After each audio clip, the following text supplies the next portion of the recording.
Chers enfants du catéchisme, chers CM2, on poursuit notre catéchisme en ligne. La semaine dernière, nous avions fait avec le Père Patrick et moi une vidéo sur l'Avent, sur l'explication de l'Avent. Voilà, ça y est, nous sommes lancés pour les 4 semaines jusqu'à Noël. Mais la semaine encore avant, eh bien, nous avions vu l'histoire de David.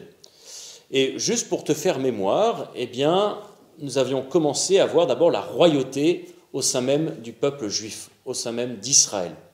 Le premier roi du peuple d'Israël, c'est Saül. Saül est choisi par Dieu pour justement gouverner le peuple. Et voilà que Saül ne va plus être au service du peuple, mais il va se servir lui-même. Il va demander au peuple de le servir. Et donc, Saül perd la royauté au profit de David, qui lui sera le roi par excellence. Il sera à l'écoute du Seigneur. Il construira, il s'établira à Jérusalem, comme la capitale d'Israël, lui qui était un simple berger du village de Bethléem.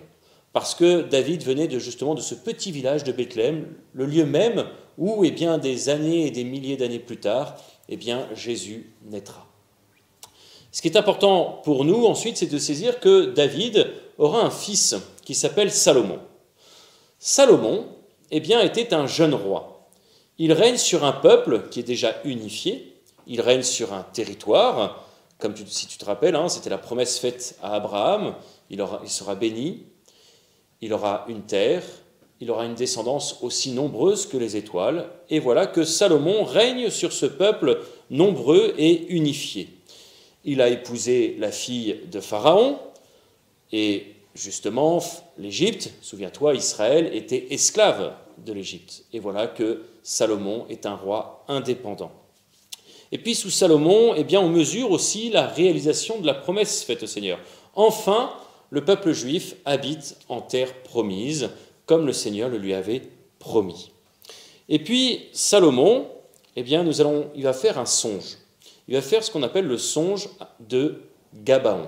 Alors je t'invite à prendre ton texte au premier livre des rois, au chapitre 3, et nous allons poursuivre. Normalement, tu l'as sur ton livret, et nous allons essayer de comprendre quel est ce songe de Gabaon. Le roi Salomon se rendit à Gabaon, qui était alors le lieu sacré le plus important. Autrement dit, un lieu où on rendait un culte à Dieu, un lieu où on priait Dieu, et c'était le lieu le plus important. Il y va pour y offrir un sacrifice. Il immole sur l'autel 1 millier de bêtes en holocauste. 1 millier de bêtes en holocauste, c'est-à-dire c'est des sacrifices qui sont complètement donnés à Dieu. À Gabaon, pendant la nuit, le Seigneur apparut à Salomon en songe. Et Dieu lui dit, « Demande ce que je dois te donner. Demande ce que je dois te donner. » Autrement dit, le Seigneur s'adresse à Salomon pour lui dire, « Quel est ton plus grand désir? Quel est ton désir le plus profond?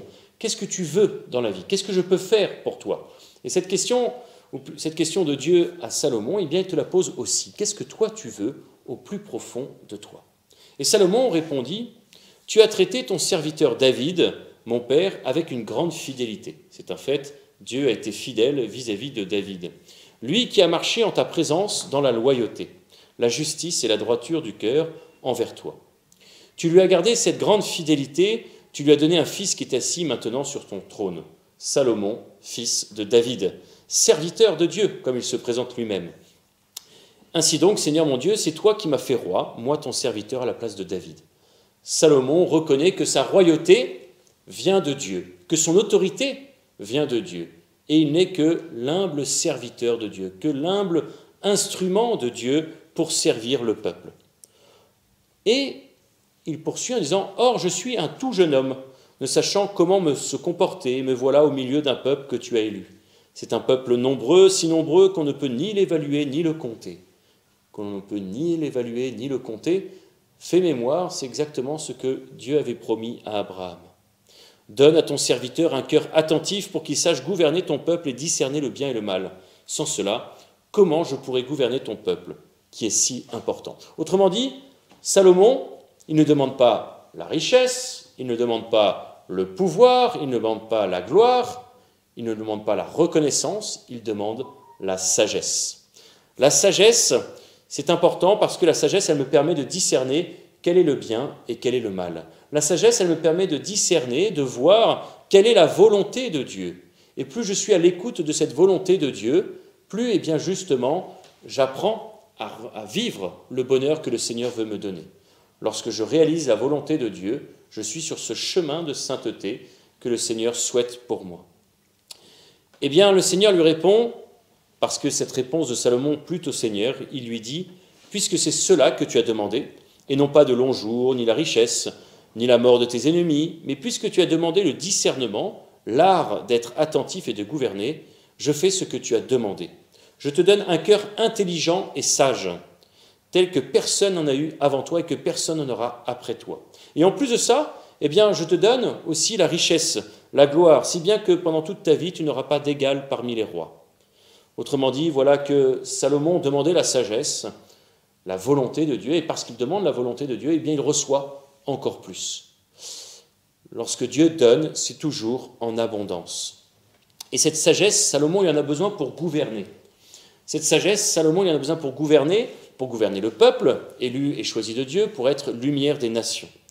Et justement, la réponse de Dieu, eh bien, nous rappelle que certes, le don est toujours en abondance, mais que finalement, le Seigneur a un désir que chacun d'entre nous ait un cœur sage et intelligent, capable de voir ce qu'il faut faire au bon moment.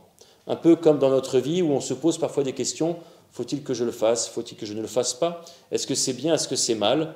Eh bien la sagesse, elle nous permet justement de répondre à ces questions. Parce que la sagesse, eh bien, amène à la crainte de Dieu. Et la crainte de Dieu, c'est le respect vis-à-vis de Dieu, c'est la joie de faire la volonté de Dieu.